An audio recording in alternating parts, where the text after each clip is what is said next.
एक भगवान के परम भक्त थे केशवदास। क्या नाम था?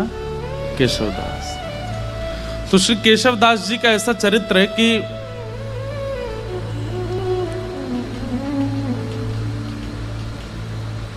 एक बार कहीं कथा में बैठे थे। वो कथा में वक्ता ने ऐसी बात कही कि जीवन में कमाई कहां लगाई जाए तो सार्थक मानी जाती है। आपने जो भी कमाया, अगर परिवार में लगाया, घर में लगाया, पत्नी बच्चे परिवार सब में, देखो थोड़ा थोड़ा तो सब जगह लगाना ही पड़ता है, लेकिन फिर भी उसकी सार्थकता कब है? हमारे द्वारा कमाया गया धन वो ऐसी कौन सी जगह लगाया जाए कि उससे सार्थक माना जाए, ठाकुर जी प्रसन्नता मानी जाए। वक्ता बोले कि अगर वो संतों की सेवा में लगा दिया जाए तो जितना अंश संत सेवा में लगता है उससे ठाकुर जी बड़े प्रसन्न होते हैं, वो सार्थक माना जाता है, वो पुण्य माना जाता है। आपकी कमाई करना भी सार्थक हो जाता है अगर संत सेवा बन रही है तो। बहुत ध्यान से सुनना। तो केशवदास जी ने ये बात सुनी कि भैया संत सेवा करनी चाहिए, उसमें जो धन लगता है वही सार्थक माना जाता है। अपनी पत्नी से कह दिया, देवी देखो हम जो भी कमाते हैं ना, उसका जो भी अंश ठाकुर जी कृपा करेंगे हम संत सेवा में उसको प्रस्तुत करेंगे, तुम राजी हो? पत्नी बोली हाँ हम राजी हैं। बंधुओं, भगवान की बहुत बड़ी कृपा मानिएगा कि आपका कोई संबंधी, कोई सगा ऐसा है जो भगवत सेवा करने में आपकी सहायता करता है। उस मित्र को कभी मत छोड़िएगा जो कथा में लेके आता हो। उस मित्र का कभी त्याग मत करना जो वृंदावन लेके जाता हो। वो बहन सबसे अच्छी है जो ठाकुर जी की सेवा करवाती हो। वो भैया सबसे अच्छे हैं जो प्रवचन सुनवाते हों। वो माता पिता सबसे अच्छे हैं जो ठाकुर जी की सेवा की आज्ञा देते हों। वो पति सबसे अच्छा है जो गुरु सेवा में संग लग जाता हो। अगर इन भावों से कोई भी संबंधी आपका है, चाहे वो बुआ जी हैं, फूफा जी हैं, चाचा हैं, ताऊ जी हैं, पति है, मित्र है, उस संबंध का त्याग मत कीजिएगा। चाहे वो जीवन में आगे चल करके भले ही पद भ्रष्ट हो जाए तो भी उसका त्याग मत कीजिएगा। वो कभी आपको कथा में लेके गया था, उसकी वजह से आपको कथा मिली थी, इसलिए उसका त्याग मत करना। तो सबसे बड़ा संबंधी, सबसे श्रेष्ठ संबंधी है। तो कई बार पति भक्त होते हैं पर पत्नी का स्वभाव नहीं होता, और पत्नी भक्त होती है, पति का स्वभाव नहीं होता। दोनों विपरीत होते हैं तो बहुत मुश्किल होती है फिर। लेकिन केशवदास जी की जो पत्नी थी वो बिल्कुल योग्य थी। उसने कहा आपकी जैसी इच्छा, आप कहेंगे संत सेवा होनी चाहिए तो होगी। इतना धन नहीं कमाते थे, बहुत अल्प सी धन कमाते थे कि बस दिन रात भोजन हो जाए बस, लेकिन संत सेवा का प्रण ले लिया। एक बात मानेंगे हमारी, कथा में या गुरुजनों के द्वारा जब कोई बात ऐसी आप सुनते हैं जिसको सोच करके सुन के आपके मन में आता है ये मुझे करना चाहिए, लेकिन मैं कैसे करूं, मेरे पास व्यवस्था नहीं है। आप जब व्यवस्था को आगे रख करके किसी आज्ञा से पीछे हट जाते हैं तो बहुत बड़ी गलती करते हैं। कोई आज्ञा ऐसी हुई, कोई बात ऐसी कथा में सुनी या गुरुजनों से सुनी, वो बात सुनकर के आपके मन में आया ये मुझे करना चाहिए, लेकिन मेरे यहां व्यवस्था नहीं है। व्यवस्था का विचार ही मत करो। जैसे ही आपको लगा कि ये मुझे करना चाहिए, आप करने लग जाओ। जिन महापुरुष से आपने सुना या जिस ग्रंथ की बात आप सुन के आए हो वो सामर्थ्य प्रदान करेंगे, व्यवस्था कर देंगे, आप बस लगना शुरू करो उसमें।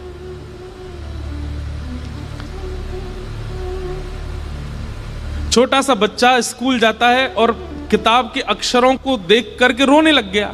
क्यों? क्या कीड़े मकोड़े से हैं, मुझे तो पढ़ी नहीं जा रहे ये, मैं कैसे अपने पिता की तरह बनूंगा, मैं कैसे अपने चाचा की तरह बनूंगा, ये तो मुझसे पढ़ने में ही नहीं आ रहे। अरे भाई प्रयास तो कर, तो प्रयास करेगा तो धीरे धीरे समझ में आने लगेंगे। हम लोग हिंदू हैं, अगर अभी हिंदी अक्षर के 1 2 3 4 5 6 प्रकट कर दिए जाएं तो हमसे पढ़े नहीं जाएंगे, वो अक्षर भी हमें समझ में आने वाले नहीं है। प्रयास करेंगे तो सब समझ में आता है। इसलिए कभी कोई आज्ञा ऐसी आप सुनते हैं और उसके प्रति आपका भाव बनता है कि ये मुझे करना चाहिए। मान लीजिए किसी महापुरुष की वाणी से आपने सुना कि संत सेवा करनी चाहिए, सप्ताह में एक दिन निश्चित कर लो कि चाहे ढूंढ के करके आए संत सेवा करेंगे। आपके मन में आया कि मेरा मन तो हो रहा है कि मैं करूं, पर कैसे करूं? क्यों? व्यवस्था नहीं है, चाहे धन की कमी है, चाहे परिवार में कोई साथ देने वाला नहीं है, आदि आदि जो भी व्यवस्था का चिंतन करके रुकिए मत। मुझे संत सेवा करनी चाहिए, ठीक है, अगले सोमवार से मैं सोमवार संत सेवा करूंगा। आप तनिक से प्रारंभ तो करिए। आप प्रारंभ करोगे, पूरा ठाकुर जी कराएंगे। ये केशव दास जी के चरित्र से सीखने को मिलेगा आपको। केशव दास जी की व्यवस्था इतनी उचित नहीं थी कि वो संत सेवा कर सकते हैं, लेकिन कथा में सुन लिया तो मन बना लिया कि अब सेवा मुझे करनी है, और पत्नी का साथ लेकर के जो भी धन कमाते थे उससे बढ़िया प्रसादी बनाते, संतों को निमंत्रण देते, घर पर संत आते, प्रसाद पाते। भगवान की दया से इतना ही प्रसाद बनता कि संत जन पा लेते, उनके लिए नहीं बच पाता था। तो दोनों क्या करते, जो संतों की शीत प्रसादी होती थी उसी को इकट्ठा करते, उसी को पा लेते। कभी कभी वो मिल भी नहीं पाती थी। अब संतों से थोड़ी कहेंगे कि छोड़ जाना थोड़ा, वो बेचारे प्रेम से पाते थे तो कई बार मिलता भी नहीं था, लेकिन संत सेवा बनने लगी। लेकिन ठाकुर जी बहुत दिन तक अनुकूलता रहने नहीं देते। लिख लीजिएगा इस बात को, अगर बहुत प्रसन्नता में जीवन निकल रहा है, भूलिएगा नहीं, आएगा दुख, निश्चित आएगा।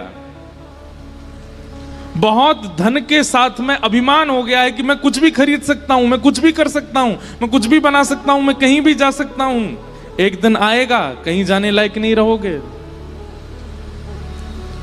और ये विपरीत स्थिति में भी सुनिए, अगर बहुत कष्ट में जीवन जा रहा है तो परेशान मत होइए, एक दिन सुख आएगा। आज इतनी धन की व्यवस्था नहीं है कि आप एक ही वस्त्रों को 5-5 दिन तक पहनते हैं, है ही नहीं वस्त्र, चिंता मत कीजिए, एक दिन ठाकुर जी अनुग्रह कुछ करेंगे। एक स्थिति कांस्टेंट किसी की नहीं रह सकती, परिवर्तन तो होता है, चाहे वो वैष्णव हो चाहे वो संसारी हो। तो केशवदास जी सेवा करते थे। अब धीरे धीरे क्या हुआ, उनका धन जो था खत्म होने लगा। अब सेवा के लिए धन नहीं बचा, उन्होंने कर्जा लेने का मन बनाया कि मैं कर्जा ले लेता हूं, संत सेवा नहीं छूटनी चाहिए।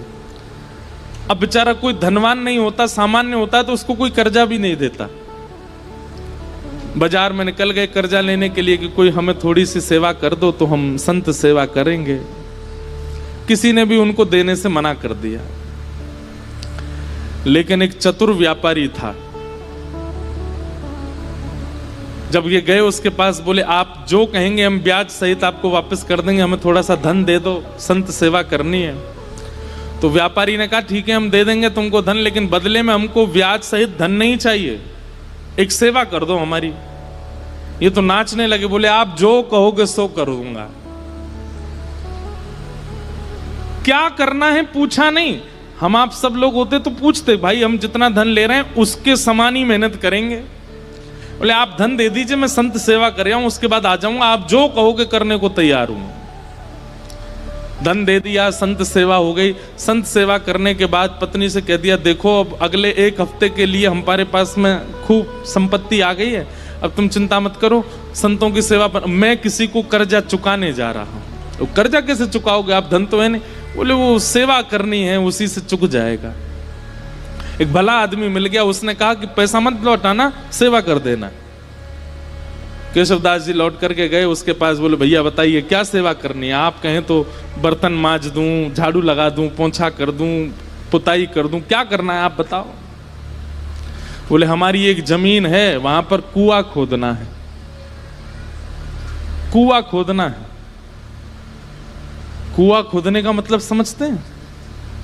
कितनी गहराई में जाना पड़ेगा, जब तक जल ना आ जाए तब तक खोदते रहो, और जब वो जल निकलना प्रारंभ हो जाए उसके बाद भी कितने फीट अंदर तक खोदना पड़ेगा, फिर चुनाई करनी पड़ेगी, कुएं में पूरा उसको आकृति देनी पड़ेगी, फिर बहुत दिन तक जल खींचना पड़ेगा, सारा मतमैला जल निकल के जब बिल्कुल स्वच्छ जल आ जाएगा तब कुएं का निर्माण होगा।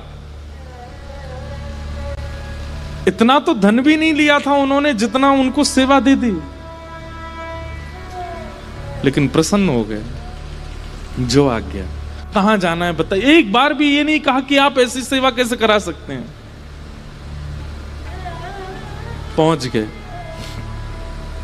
फावड़ा लेकर के और लगे, जैसे करते निकालते फेंकते करते मिट्टी, तो वो एक गति जैसी बन गई थी। फावड़े चलने की आवाज, मिट्टी भरने की आवाज, फिर उसको दूर फेंकने, उसकी जो वो धुन बन गई थी उसमें इतना उनको सुख मिलने लगा था कि वो राम राम जपते हुए ये करते थे। और उन्होंने नियम लिया कि ये मैं अपनी संत सेवा चुका रहा हूं, किसी से लिए थे मैंने धन संत सेवा, वो चुका रहा हूं। मैं नियम रखूंगा कि मैं इस पूरे क्रियाकलाप में संसारी बात नहीं करूंगा, केवल राम राम बोलूंगा। कुआं खोदते जा रहे हैं। 2-3 दिन बाद पत्नी को लगा ये कहां जाते हैं, सुबह के जाते हैं रात तक आते हैं। पत्नी भी आ गई, संत सेवा करके आती थी, उसको कहते थे कि अब गहरा हो गया है, तुम मिट्टी में भर के दिया करूंगा, तुम फेंक दिया करना, और सुनो कोई संसारी अपवाद विवाद नहीं, केवल राम नाम बोलना। उनका तो अच्छा भजन हो गया। बोले कि इतने प्रसन्न रहने लगे केशवदास जी, बोले भजन भी हो रहा है और मेरे पैसे भी चुक रहे हैं।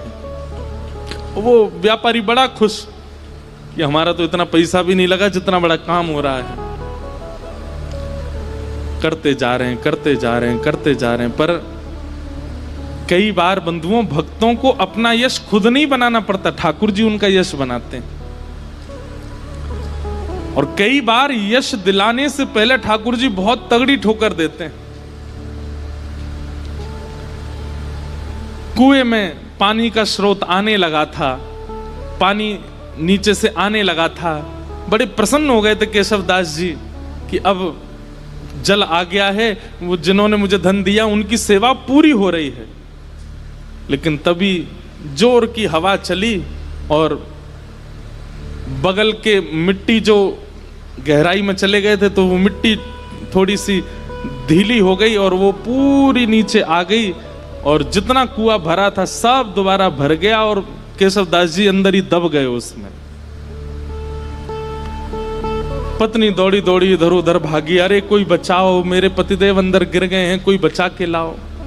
कोई धनवान मानी व्यक्ति होता तो लोग प्रयास भी करते, अब केशवदास जी बेचारे सामान्य व्यक्ति, किसी ने मदद नहीं की। सब सोचने लगे कितना गहरा, तुम्हारे पति को 1 महीना लगा इतना अंदर जाने में, हम इतने भीतर तक मिट्टी कैसे निकालेंगे बाहर। कुछ लोगों ने सोचा, बोले भाई अकेला निर्वन कैसे करेंगे, कुछ पैसा वैसा देके इनको शांत कर दो, और कुछ धन धान्य दे करके उनको, बेचारी वो भी कहां तक किसके पास जाती हैं। लेकिन रोज ठाकुर जी से प्रार्थना करती, मेरे पति ने कभी कोई गलत क्रिया नहीं की, आपके नाम का आश्रय लिया, संत सेवा की, नाथ आप ऐसा अनहित नहीं कर सकते उनके साथ। 1 महीना व्यतीत हो गया, मृतक घोषित हो गए केशवदास जी। 1 महीना बाद जहां वो कुआं खोदा जा रहा था, अब तो वहां पे कुआं खोदने का कोई प्रश्न नहीं उठता था। लोगों ने कहा कि इसमें तो आदमी मर गया, भीतर अब कुआं मत खोदना है यहां पे। लेकिन लोग बाग जब वहां से निकलते थे तो वो एक मिट्टी का टीला बन गया था, और जब वहां से निकलते तो राम नाम धुनी सुनाई देती। और राम नाम धुनी केवल राम राम करती हुई सुनाई नहीं देती, साथ में झांझ, मंजीरा, करताल, सारंगी आदि आदि वाद्य भी सुनाई देते, जैसे मानो कोई उत्सव महोत्सव चल रहा हो। आते जाते लोगों को लगता शायद पास के गांव में कीर्तन चल रहा होगा। लेकिन जब 10-15 दिन तक अखंड नाम धुनी सुनाई देने लगी, पास के गांव में जाकर के देखा कोई उत्सव नहीं है, तब बोले शायद यही कुछ है। तभी एक राजा को यह बात पता चली। उस राजा ने अपने सैनिकों को लगवा करके पूरी मिट्टी निकलवाई वहां से, और भीतर जाकर के जब देखा तो एक मट्टी का एक मानो जैसे कुंज जैसी बन गई थी, और उस कुंज के भीतर सुंदर पात्र में सुंदर प्रसादी रखी थी, और प्रसादी के साथ ही भीतर एक दिया जल रहा था, और वहां पर श्री केशवदास जी बैठ करके कीर्तन कर रहे थे, और उनके कीर्तन के साथ में वहीं के जितने जीवाणु आदि थे वे सभी मानो जैसे करताल मजीरा आदि ढोल बजा करके उनके कीर्तन को सार्थक कर रहे थे।